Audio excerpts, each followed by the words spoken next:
चलिए एक छोटा सा रिकैप करते हैं।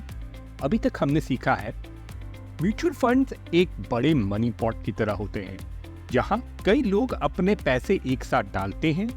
इस पॉट का उपयोग विभिन्न इन्वेस्टमेंट्स को खरीदने के लिए किया जाता है और एक्सपर्ट्स की देखरेख में यह पॉट बढ़ता है और इसके साथ आपके पैसे भी बढ़ाता है। अब हम लोग ये समझने की कोशिश करेंगे कि कितने तरह के म्यूचुअल फंड होते हैं और इनके क्या टाइप्स होते हैं। अगर आप म्यूचुअल फंड्स के बारे में सर्च करते हैं तो आपको ऑनलाइन इतनी सारी सामग्री मिलेगी जिसमें ढेर सारी इंफॉर्मेशन और बहुत तरह के टर्म्स होंगे और आप सोचेंगे भाई ये तो बहुत डरावना है, इतना कैसे समझूंगा, शायद मेरे लिए नहीं है। पर ऐसा नहीं है। चलिए इसे आसानी से समझते हैं, इसे सिंपल और बेसिक रखते हैं। ये सभी टर्म्स हमें समझ आएंगे जब हम कुछ बेसिक क्वेश्चंस के जवाब खोजेंगे उस पॉट के बारे में जिसमें पैसा डाला गया है। तो चलिए शुरू करते हैं। जिस पॉट में पैसा डाला जा रहा है निवेश के लिए, क्या वह पॉट समय के साथ और लोगों को इसमें पैसा डालने की अनुमति देता है या नहीं? अगर हाँ, तो इसे ओपन एंडेड फंड कहा जाता है। अगर फंड शुरू होने के बाद इसमें नया पैसा और नहीं डाला जाता है तो इसे क्लोज एंडेड फंड कहा जाता है। ओपन एंडेड फंड हमेशा बहने वाले पॉट की तरह होते हैं जिसमें आप कभी भी पैसे डाल सकते हैं या निकाल सकते हैं। इसकी कोई फिक्स्ड मैच्योरिटी डेट नहीं होती। आप जब भी चाहे पॉट में हाथ डाल सकते हैं और पैसे उसमें लगा सकते हैं। बट कुछ फंड्स के लिए एक समय होता है जब तक आप अपना पैसा नहीं निकाल सकते हैं। इसे लॉक इन पीरियड कहा जाता है। क्लोज एंडेड फंड एक बंद घड़े की तरह होते हैं जिसमें और पैसा आप उस फंड में नहीं डाल सकते हैं और इसकी एक फिक्स्ड मैच्योरिटी पीरियड होती है। इसके साथ एक और ही तरीके का फंड होता है जिसे इंटरवल फंड बोलते हैं। इंटरवल फंड एक पॉट की तरह होता है जिसमें उसका ढक्कन समय समय पर खुलता है और उसमें आप पैसे निकाल डाल सकते हैं।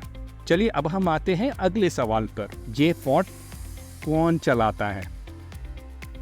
यदि आपको याद होगा अपने शेफ अंकल के बारे में जो हर इंग्रेडिएंट का स्वाद चखते थे, मसाले एडजस्ट करते थे और सीक्रेट हर्ब्स जोड़ते थे, तो ये एक एक्टिव फंड का एग्जाम्पल है। फंड मैनेजर एक्टिवली इन्वेस्टमेंट का सिलेक्शन करता है और मार्केट को आउट परफॉर्म करने का टारगेट रखता है और इसी तरह से इसका उल्टा होता है पैसिव फंड। यह एक फेमस रेसिपी बनाने की जैसा होता है जिसमें नोन इंग्रेडिएंट्स होते हैं और बस उन इंग्रेडिएंट्स को उनके हिसाब से रेसिपी में डाला जाता है। इसका जो शेफ है उसे केवल ये देखना होता है कि जो रेसिपी है वो ठीक से फॉलो हो रही है या नहीं, और इसीलिए ये सस्ता भी होता है, जैसे इंडेक्स फंड्स और exchange traded fund.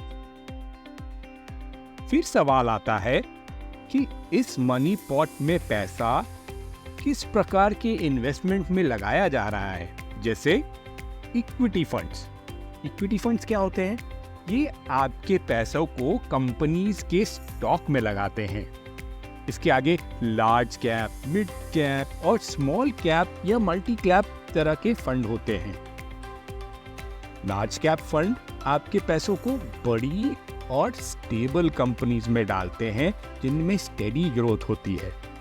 Mid cap companies छोटी और अपकमिंग कंपनीज होती हैं जो बड़ी बन सकती हैं, लेकिन हर कंपनी बड़ी नहीं बनती, इसलिए ये एक रिस्क है। लेकिन जो भी कंपनी बड़ी बनती वो आपको फायदा भी बढ़ा देती है, इसलिए अच्छे रिटर्न्स की संभावनाएं होती हैं, पर रिस्क भी ज्यादा है।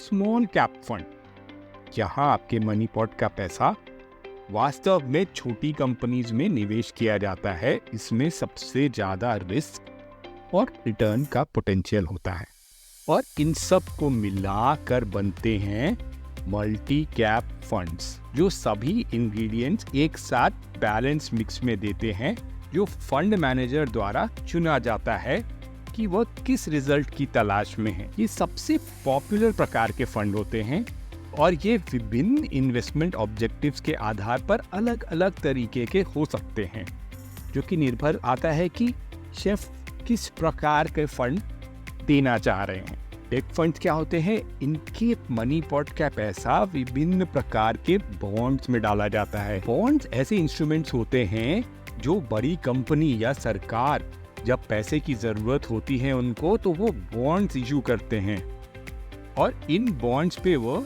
इंटरेस्ट देते हैं, जिन्हें कूपन पेमेंट्स कहा जाता है। दरें इस पर निर्भर करती हैं कि इश्यूर की रेटिंग कितनी अच्छी है, और जितनी अच्छी रेटिंग वह उतना कम इंटरेस्ट देते हैं। डेट फंड्स में अधिक स्थिरता और कम वोलेटिलिटी होती है, जैसे corporate bond, government bond funds. जैसे हमने इक्विटी को मिला के मल्टी कैप बनाया था, एक तरह के फंड होते हैं जो होते हैं हाइब्रिड फंड। ये स्टॉक्स और बॉन्ड्स का मिश्रण में इन्वेस्ट करते हैं। इनके बहुत अलग अलग टारगेट हो सकते हैं, जो डेट और इक्विटी की अलग अलग टाइप के कॉम्बिनेशन से बनते हैं, जैसे कंजर्वेटिव फंड जो कम रिस्क के लिए होता है, और इसी तरह से और प्रकार के फंड होते हैं जैसे अग्रेसिव फंड या डायनामिक या बैलेंस्ड फंड।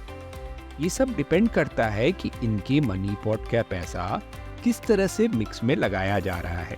और फिर कुछ पर्पस बेस्ड फंड होते हैं, जैसे रिटायरमेंट फंड, चिल्ड्रंस फंड या फिर फंड ऑफ फंड्स भी होते हैं, जो कई फंड को कंबाइन करके बनते हैं।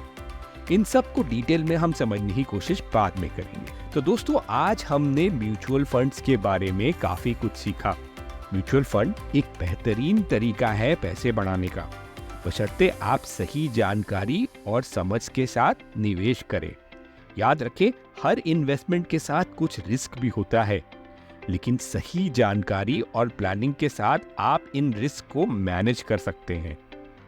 म्यूचुअल फंड के बारे में जानने के लिए आप हमेशा फाइनेंशियल एडवाइजर से सलाह ले सकते हैं या ऑनलाइन रिसोर्सेज का उपयोग कर सकते हैं।